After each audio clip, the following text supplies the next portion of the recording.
Let me ask you something, and I want an honest answer. When was the last time you were interested in your own life? Not entertained, not distracted, not killing time until Friday, or until vacation, or until retirement. I mean genuinely interested, like a kid who finds a weird rock in the driveway and sits there turning it over in his hands for 20 minutes because it's got a fossil in it, and suddenly the whole world is different. When was the last time an ordinary Tuesday felt like that? I'm Sal Benedetto. I'm a cobbler from Brooklyn, or I was for about 60 years. Made shoes, fixed shoes, listened to people's problems while I was on my knees working on their feet. And I'm going to tell you something that took me a very long time to learn. The opposite of a bad life is not a good life. The opposite of a bad life is an interesting one, because I have known plenty of people with good lives, nice house, decent spouse, healthy kids, who were bored out of their skulls. And I have known people with very hard lives who woke up every morning curious about what the day would bring. The difference wasn't luck, it was attention. And right now, most of you, don't get offended, just listen. Most of you are sleepwalking through the most interesting experience a human being can have, which is being alive. You're letting a little glowing rectangle do all your thinking, all your remembering, all your feeling. And I want to talk about how to fix that. Not in some big dramatic way, in small ways, daily ways, the kind of changes that don't cost you anything except a little bit of effort. I kept a notebook in my shop for 47 years, not a journal. I'm not that fancy. It was a leather-bound thing. Scrap leather, actually, that I cut and stitched myself in 1955. Dark brown calfskin, about the size of a prayer book. I kept it under the register at Benedetto's Fine Shoes, and I wrote in it almost every day. Now, what did I write? Everything. And nothing. That's the point. Some days I wrote down what a customer told me. Mrs. Petrakis, September 14th, 1971. She came in to get her husband's boots resoled, and she told me he was dying of emphysema, and she didn't know how she was going to pay the medical bills. I wrote that down, not because I was keeping a record of sad things, because when you write something down, you give it a place to live that isn't your head. And your head, let me tell you, your head is not a good storage facility. It's more like a junk drawer. Everything gets tangled up in there. So here's what I want you to do. Tonight, before you go to bed, write something down. Anything. A worry that's been chewing on you. Something funny your kid said. A thought that keeps coming back. Don't type it into your phone. Write it with your hand, on paper, even a napkin. The physical act of writing does something to your brain that typing doesn't. I'm not a scientist, but I've lived long enough to know it's true. When you write a thing down by hand, it leaves your body through your fingers. When you type it, it stays stuck somewhere between your neck and your skull. Some days my notebook was angry.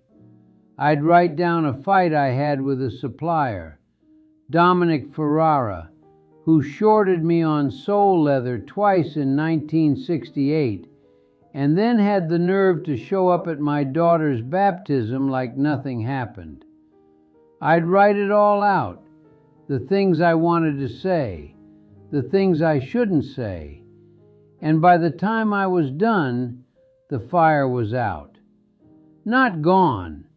Fire doesn't disappear, but controlled. Pointed somewhere useful instead of at someone's face. My father taught me that. If you're angry, make something. Well, writing is making something. You're making sense out of chaos. You're making room in your head for better things. Other days I wrote down things I noticed. The way the light came through my shop window in October and hit the row of finished shoes on the shelf so they glowed like amber.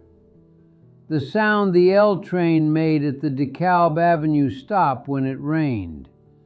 This low metallic groan, like the city was tired. The smell of Mrs. Chen's laundromat next door on a hot July day. Bleach and jasmine tea and steam. You think that's pointless? Writing down smells and sounds? It's the least pointless thing I've ever done.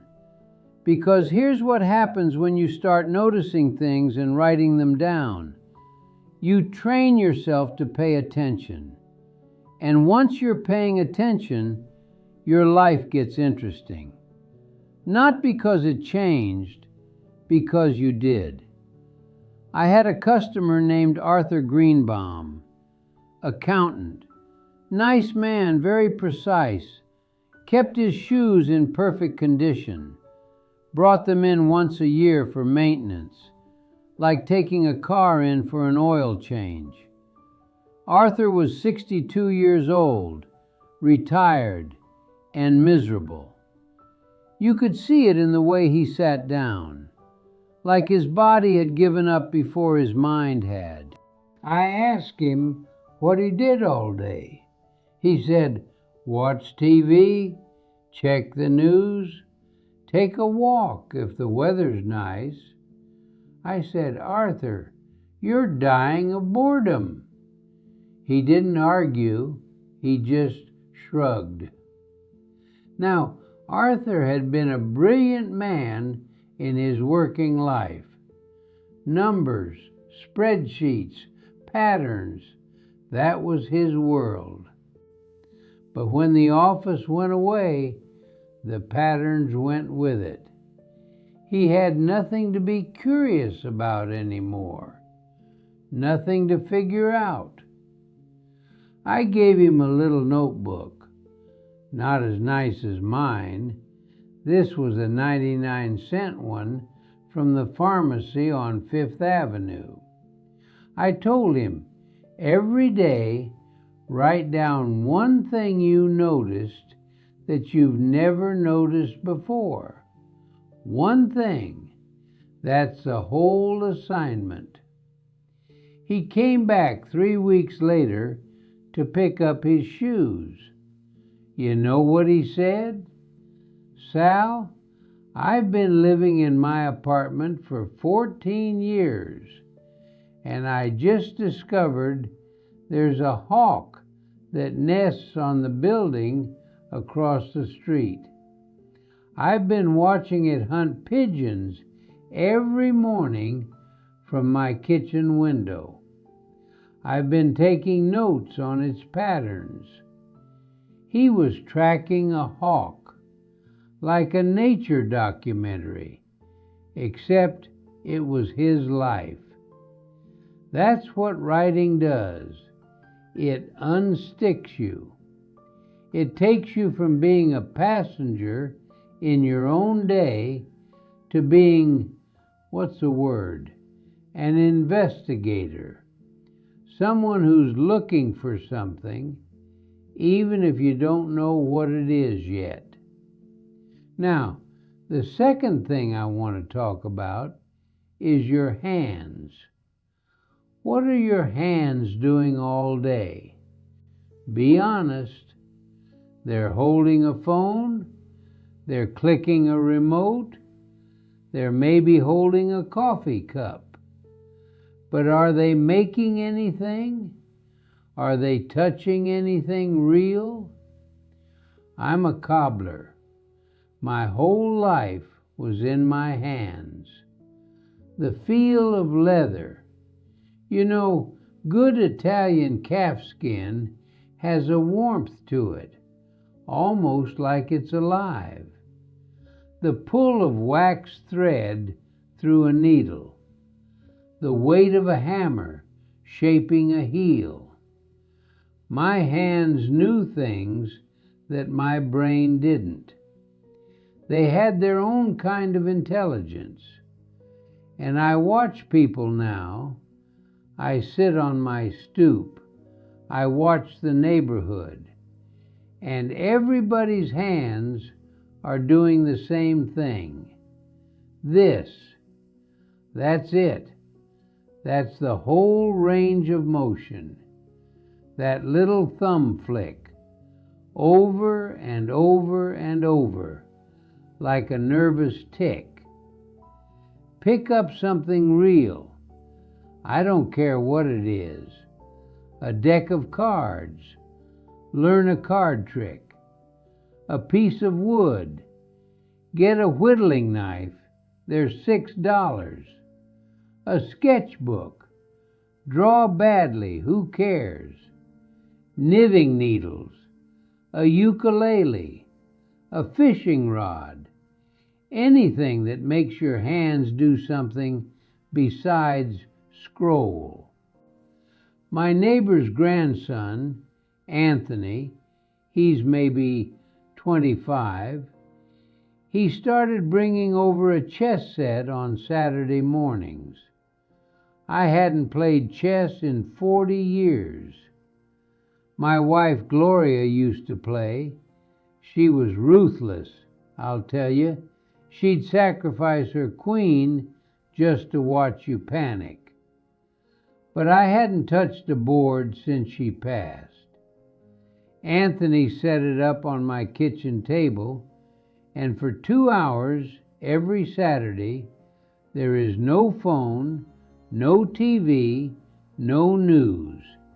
Just 32 pieces on 64 squares, and 2 people trying to outsmart each other. And I'll tell you what, those 2 hours are the most alive I feel all week, because my brain is working. My hands are moving pieces. I'm looking at Anthony's face, trying to read what he's planning. It's a real experience, not a simulation of one. Not a video of someone else having one. You know what the problem is with watching other people live on your phone? It's like smelling food through a window. It'll keep you alive, barely, but it'll never fill you up. Third thing, and this one might sound strange, but stay with me. You need to know what breaks you. Not in some deep therapy way, I mean practically. You need a list, an actual list of the things that, when you stop doing them, make you fall apart. I figured this out in 1966 after a very bad stretch. I was working too much. 70-hour weeks at the shop, coming home late, eating garbage, cold sandwiches, leftover pizza, whatever was fastest. I stopped cooking for about 3 weeks. And I want you to understand, cooking for me is not about food. It's about standing in my kitchen, chopping garlic, heating oil, watching the onions go from white to golden to that perfect translucent amber. That's meditation. That's where my brain goes quiet. When I stopped doing that, I didn't just get unhealthy. I got mean. I got impatient with customers. I snapped at my sister Rosa, who was living with me and helping with the children and deserved none of it. Rosa, God bless that woman. She sat me down at the kitchen table one night and said, "Salvatore, when's the last time you cooked?" I couldn't remember. "When's the last time you went for a walk that wasn't to the shop and back?" I couldn't remember that either. "When's the last time you sat down and did nothing for 10 minutes? She already knew the answer. So here's your homework. Right now, while you're listening to me, think of 3 things that when you stop doing them, everything goes sideways. Maybe it's exercise. Maybe it's calling your mother. Maybe it's reading before bed instead of staring at that phone. Maybe it's going outside and getting sunlight before noon. Whatever it is, write it down. Put it somewhere you'll see it, because when life gets hard, and it will, it always does, you won't have the energy to figure out what's wrong. You'll just know something's off. And if you have that list, you can look at it and say, "Oh, I stopped cooking. I stopped walking. That's why I feel like this." It's not complicated. It's not therapy. It's just knowing yourself well enough to see the warning signs. Mine, for the record, are not cooking for more than 2 days, not walking outside, and not making anything with my hands. If I go 3 days without doing at least one of those, I'm in trouble. Even now, even at my age. The rules don't change just because you get old. If anything, they matter more.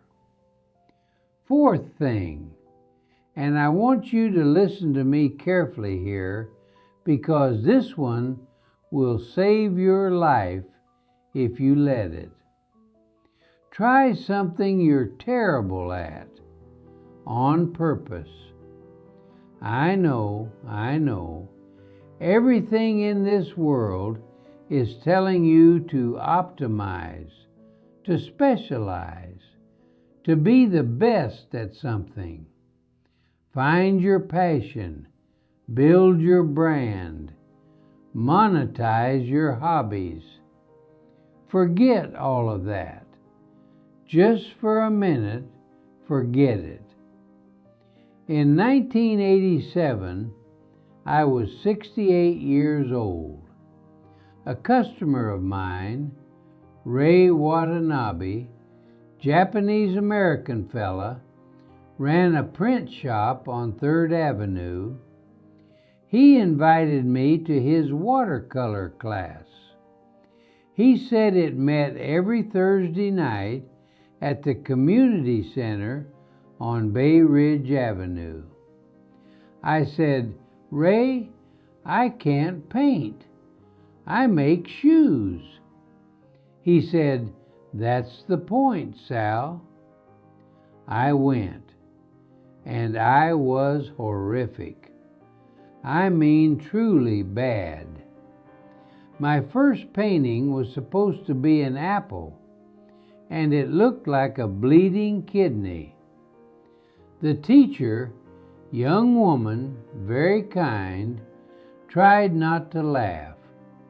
She told me to just feel the color. I said, I feel embarrassed. But I kept going every Thursday for about 6 months, and I never got good. Let me be very clear about that. I was never good at watercolor. My apples always looked like organs. My landscapes looked like crime scenes. But something happened in those classes that I did not expect. My brain changed. I started seeing color differently in my daily life. I'd walk to the shop in the morning and notice that the sky over Bay Ridge wasn't just blue. It was this specific shade of blue-gray with a stripe of salmon near the horizon that lasted for about 4 minutes before the sun burned it off. I'd never seen that before. 68 years of looking at the sky, and I'd never actually seen it. That's what trying new things does. It doesn't have to become your calling. It doesn't have to make you money. It just has to make you see. My friend Vinny DeLuca, 80 years old, retired plumber, he took up bird watching 3 years ago. His daughter bought him binoculars for Christmas as a joke. A joke. And now the man gets up at 5 in the morning to go to Prospect Park with a little field guide and a thermos of coffee. And he calls me every time he spots something new. Sal, I saw a peregrine falcon today. You know they can dive at 200 miles an hour? He's 80 years old, and he sounds like a 10-year-old who found a frog. That is what an interesting life sounds like. Not expensive, not glamorous, not on a beach in some country you can't pronounce. Just a man with binoculars in a park in Brooklyn, absolutely thrilled to be alive because he's paying attention to something. And the last thing, take care of the machine. I mean your body. I call it a machine because that's what it is. It's the vehicle you got issued at birth, and you don't get another one. You can't trade it in. You can't upgrade it. You got what you got. And the question is whether you're going to maintain it or run it into the ground. I was stupid about my body for a long time. I worked with my hands. I was on my feet all day.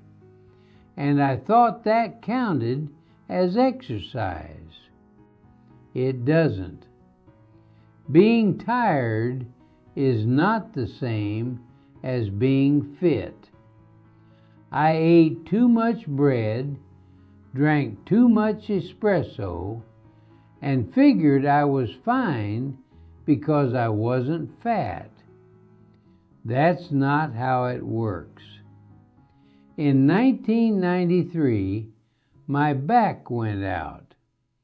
I was on the floor of my shop for 45 minutes before Mr. Nolan from the barber shop next door heard me yelling, and came in. 45 minutes, lying on linoleum, staring at the ceiling, thinking, this is how it ends. Not with a fire, not with some dramatic tragedy. I'm going to die looking at a water stain shaped like Rhode Island because I never stretched. Gloria got me into walking after that. Real walking, not shuffling to the corner and back. She made me walk the promenade with her every morning, 1.5 miles, 7 days a week, rain or shine. She was a nurse, remember? She didn't believe in excuses. Your back hurts because your muscles are weak, Sal. Walk. She wasn't asking, she was telling. And she was right. Within 2 months, the back pain was mostly gone. Within 6 months, I felt better than I had in years. Not young. I was 74. I wasn't going to feel young. But capable. Alive in my body instead of trapped in it. What are you doing for your body? Not tomorrow. Not when you have time. Today. Are you walking? Are you stretching? Are you treating this machine with even a fraction of the care you give your car or your house? Because I promise you, your house doesn't care if you maintain it. Your body does. It will reward you for every walk. It will punish you for every year you ignore it. That's not cruelty, that's physics. So let me tie this together, because I didn't just give you a grocery list. There's a thread running through all of this, and I want you to see it. Writing things down clears out your head. Picking up real physical things gets you out of the digital fog. Knowing your warning signs keeps you from falling apart without understanding why. Trying new things gives your eyes new ways to see. And taking care of your body gives you the years to enjoy all of it. All of these things do the same thing. They make you present. They pull you out of the trance. And once you're present, once you're actually here, in this room, on this street, in this life, something extraordinary happens. You get interested, not because life suddenly got exciting, because you woke up. I'm 106 years old. I've buried people I loved more than I loved myself. I've lost a shop, rebuilt it, lost a wife, found love again, lost her too. I've had mornings where I didn't want to get out of bed and nights where I couldn't sleep because my mind wouldn't shut up. And I'm telling you, I'm still interested. In the hawk outside Arthur's window, in the chess game with Anthony, in the way the light hits the espresso in my mocha pot at exactly 7:14 in the morning and turns it this color that's somewhere between copper and mahogany. I'm interested in what my daughter Lucia is going to tell me when she calls on Sunday. I'm interested in whether Vinny is going to see that falcon again. This isn't some trick. It's not a life hack. It's a choice. You can sit in your chair and let the phone think for you, feel for you, remember for you. Or you can pick up a pen, pick up a pair of binoculars, pick up a chess piece, pick up your own 2 feet and walk somewhere. Go live a life you're actually interested in, not the life someone else is showing you on a screen, not the life you think you're supposed to want. Your life. The weird, small, imperfect, beautiful life that's already happening all around you, right now, while you're watching somebody else's. Put the phone down, pick up a pen, and start paying attention. Arrivederci.